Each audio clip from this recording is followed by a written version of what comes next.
Hello दोस्तों, स्वागत है आपका रित्याज एम्पायर में। दोस्तों हम लोग आरपीएफ एसआई और कांस्टेबल के जीके के प्रीवियस ईयर क्वेश्चंस कवर कर रहे थे, ताकि हम लोग ये प्रीवियस ईयर क्वेश्चंस को अच्छे से एनालाइज करके स्मार्ट प्रिपरेशन कर सकें। दोस्तों आप लोग आरपीएफ के किसी भी एग्ज़ाम की तैयारी कर रहे हैं, लाइक कांस्टेबल या एसआई, तो आप लोगों के लिए ये वीडियो बहुत यूज़फुल होने वाली है। और साथ में दोस्तों, अगर आप लोग ये वीडियो पहली बार देख रहे हैं तो मैंने कांस्टेबल, एसआई और आरआरबी की अलग अलग प्लेलिस्ट बना रखी है। आप लोग जाके उसमें स्टार्टिंग से सारी वीडियोस देख सकते हैं। दोस्तों आरआरबी की मैंने एक अलग प्लेलिस्ट बनाई है, जिसमें आरआरबी के अभी तक जितने भी एग्ज़ाम्स हुए हैं, like NTPC, ALP, RPF, constable, SI, सारे ही उन सभी प्रीवियस ईयर क्वेश्चंस को हम लोग टॉपिक वाइज कवर करेंगे, यानी कि हर एक सब्जेक्ट के एक एक टॉपिक को अच्छे से कवर करेंगे। दोस्तों उससे हमारा वो टॉपिक भी पूरा अच्छे से कवर हो जाएगा और हम क्वेश्चंस को अच्छे से एनालाइज भी कर पाएंगे और हमारे ज़्यादा से ज़्यादा क्वेश्चन दोस्तों तैयार हो जाएंगे। क्योंकि दोस्तों जो हमारा आरपीएफ का बेसिक पेपर पैटर्न है, उसमें टोटल 120 क्वेश्चंस पूछे जाते हैं, जिसमें 50 क्वेश्चन जीके के, 35 क्वेश्चन मैथ के और 35 क्वेश्चन रीजनिंग के। इसलिए दोस्तों जीके का जो सिलेबस है वो भी काफ़ी बड़ा होता है, इसलिए हमें थोड़ा सा एनालाइज करके स्मार्ट प्रिपरेशन के साथ ही अपनी जीके जीएस के 50 क्वेश्चंस पे ज़्यादा से ज़्यादा फोकस करना है और साथ ही मैथ और रीजनिंग की प्रैक्टिस अच्छे से जारी रखनी है। चलिए स्टार्ट करते हैं हम लोग आज का पेपर। दोस्तों हमारा पहला क्वेश्चन है, रसोई के बर्तनों पर नॉनस्टिक कोटिंग के लिए निम्नलिखित में से कौन सा एक विशेष प्लास्टिक उपयुक्त होता है? तो इसका बी ऑप्शन सही हो जाएगा दोस्तों, टेफ्लॉन। टेफ्लॉन एक संश्लेषित फ्यूरो बहुलक है और इस पर उष्मा, अम्ल तथा क्षार का प्रभाव नहीं पड़ता है। यह विद्युत धारा का कुचालक होता है। इसका उपयोग निकाय की सतह को ढकने और गैर चिपकाने वाले गुणों को संचालित करने के लिए किया जाता है। कई बर्तनों, कड़ाही की सतह को ढकने के लिए भी इसका उपयोग किया जाता है। हमारा नेक्स्ट क्वेश्चन है दोस्तों, सौर कैलेंडर में कितने राशि चक्रों का उल्लेख है? तो इसका सी ऑप्शन सही हो जाएगा दोस्तों, 12। राशि चक्र आकाश का एक बेल्ट के आकार का क्षेत्र है जो क्रांति वृत्त के लगभग 8 उत्तर और दक्षिण तक फैला हुआ है, जो वर्ष के दौरान आकाशीय क्षेत्र सूर्य का स्पष्ट क्षेत्र है। चंद्रमा और प्रमुख ग्रहों के कक्षीय पथ राशि चक्र की बेल्ट के भीतर हैं। सौर कैलेंडर में 12 राशि चक्र हैं, मेष, वृषभ, मिथुन, कर्क, सिंह, कन्या, तुला, वृश्चिक, धनु, मकर, कुंभ और मीन। हमारा अगला क्वेश्चन है दोस्तों, अंडमान और निकोबार द्वीप समूह निम्न में से किस उच्च न्यायालय के अधिकार क्षेत्र में आता है? तो इसका बी ऑप्शन सही हो जाएगा दोस्तों, कलकत्ता उच्च न्यायालय के अधिकार क्षेत्र में। चलिए इसकी व्याख्या देख लेते हैं। अंडमान निकोबार द्वीप समूह कलकत्ता उच्च न्यायालय के अधिकार क्षेत्र में आता है। अंडमान निकोबार भारत का केंद्र शासित प्रदेश है। यह बंगाल की खाड़ी के दक्षिण में हिंद महासागर में स्थित है। यह लगभग 572 छोटे छोटे द्वीपों का समूह है और इसकी राजधानी दोस्तों पोर्ट ब्लेयर है। हमारा नेक्स्ट क्वेश्चन है, नीति आयोग कब अस्तित्व में आया?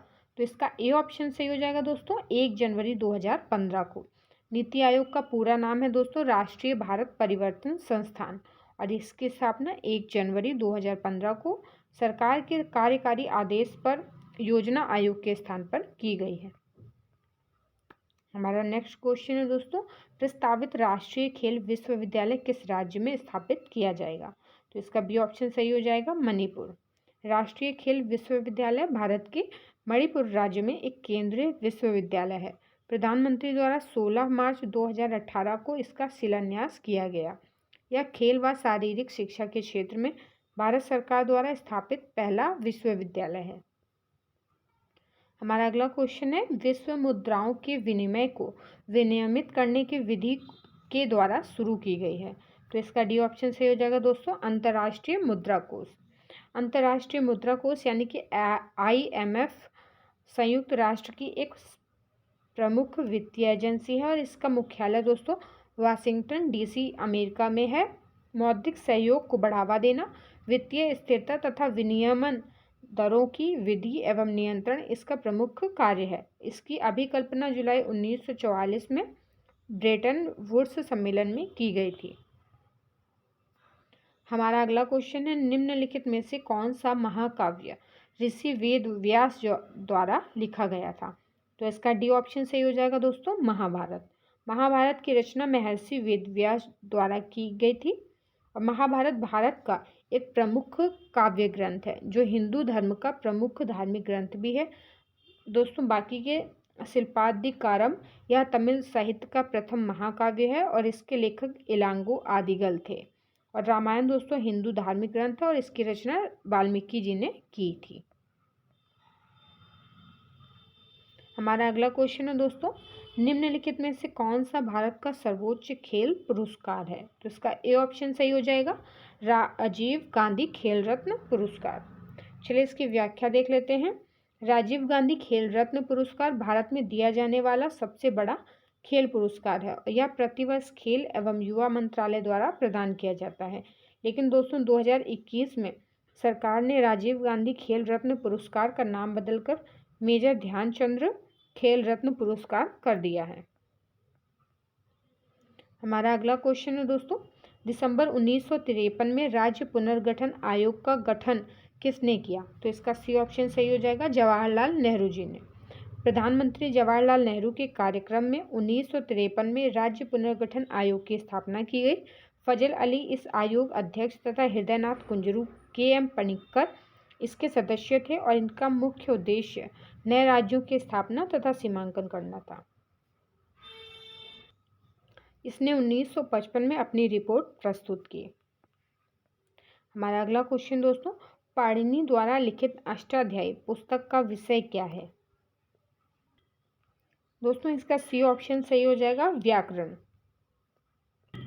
चलिए दोस्तों इसकी व्याख्या देख लेते हैं। अष्टाध्यायी महर्षि पाणिनि द्वारा रचित संस्कृत व्याकरण का एक अत्यंत प्राचीन ग्रंथ है। इसमें 8 अध्याय हैं, प्रत्येक अध्याय में 4 पद हैं। अष्टाध्यायी 6 वेदांगों में मुख्य माना जाता है। अष्टाध्यायी में 3155 सूत्र और आरंभ में वर्ण सामान्य के 14 प्रत्याघर सूत्र हैं। दोस्तों अगला क्वेश्चन हमारा पॉलिटी से पूछा गया है, किस संविधान संशोधन के द्वारा भारतीय संविधान की प्रस्तावना में धर्मनिरपेक्ष शब्द को जोड़ा गया? तो इसका सी ऑप्शन सही हो जाएगा दोस्तों, 42वां संविधान संशोधन अधिनियम। चलिए इसकी व्याख्या देख लेते हैं। 42वां संविधान संशोधन अधिनियम 1976 में पारित किया गया। इसमें संविधान कुछ महत्वपूर्ण परिवर्तन किया गया। भारतीय संविधान में 3 नए शब्द समाजवादी, धर्मनिरपेक्ष एवं अखंडता जोड़ा गया। राष्ट्रपति की कैबिनेट की सलाह मानना बाध्यकारी कर दिया गया। हमारा नेक्स्ट क्वेश्चन है, प्रति इकाई समय में किसी वस्तु के वेग परिवर्तन को क्या कहा जाता है? तो इसका बी ऑप्शन सही हो जाएगा दोस्तों, त्वरण। प्रति इकाई समय में किसी वस्तु के वेग परिवर्तन को त्वरण कहा जाता है और इसका मात्रक मीटर प्रति सेकंड स्क्वायर होता है। यह एक सदिश राशि है दोस्तों। त्वरण बराबर v-u/t हो जाएगा। हमारा नेक्स्ट क्वेश्चन है, ब्रिटिश जलवायु में उगने वाली वनस्पतियों की विशेषता होती है। तो इसका डी ऑप्शन से हो जाएगा, पर्णपाती वन।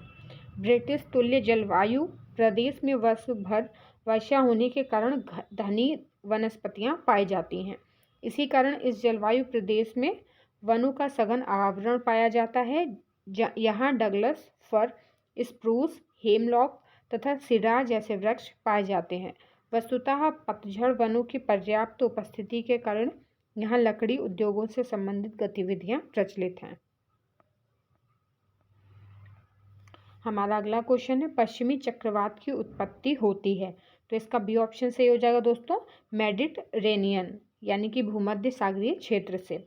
पश्चिमी विक्षोभ यानी वेस्टर्न डिस्टर्बेंस भारतीय उपमहाद्वीप के उत्तरी इलाकों में सर्दियों के मौसम में आने वाला तूफान है, जिससे अचानक वर्षा एवं ओले पड़ते हैं।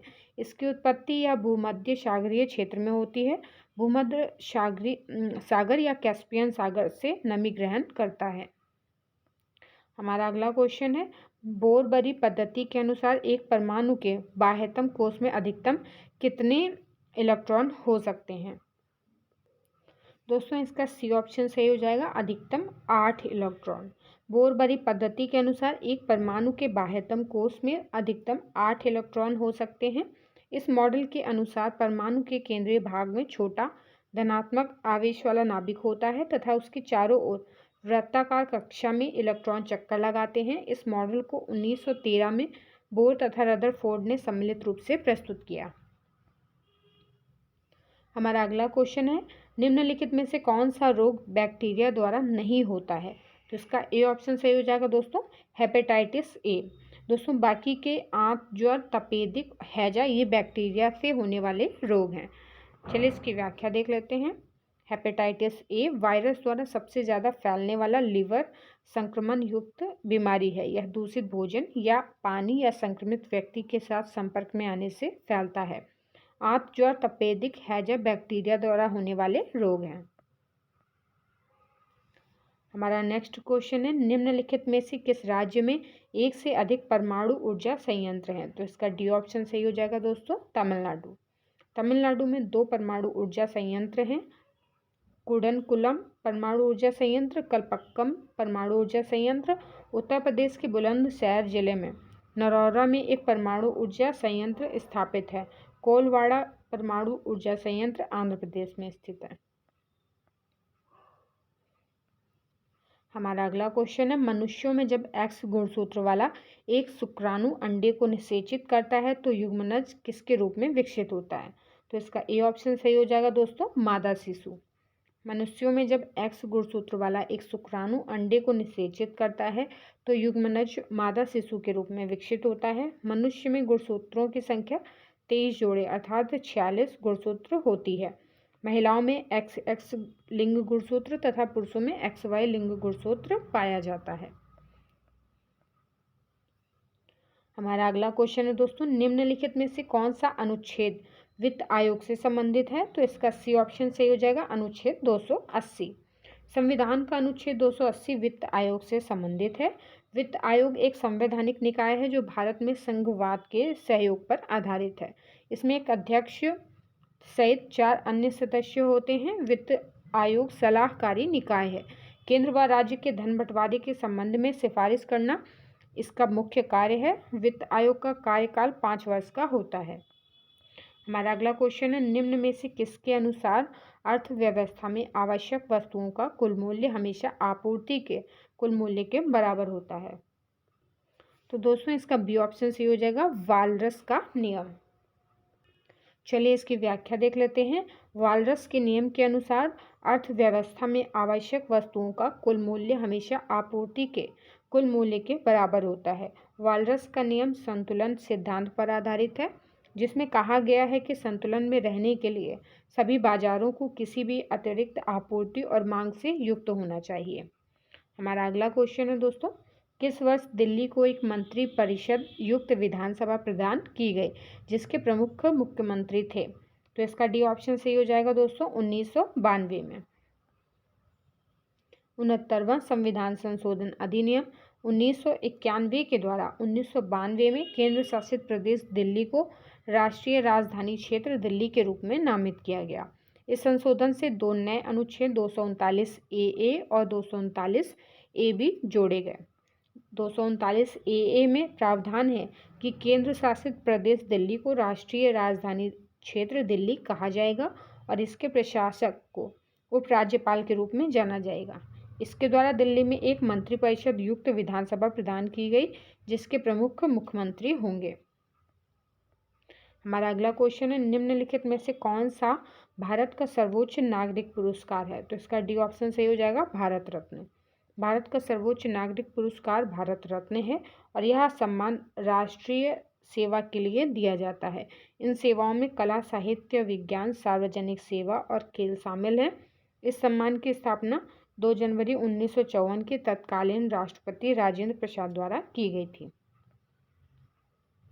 हमारा अगला क्वेश्चन है, निम्नलिखित में से किस अनुच्छेद के तहत राष्ट्रीय अनुसूचित जनजाति आयोग की स्थापना का प्रावधान दिया गया? तो इसका बी ऑप्शन से हो जाएगा दोस्तों, अनुच्छेद 338।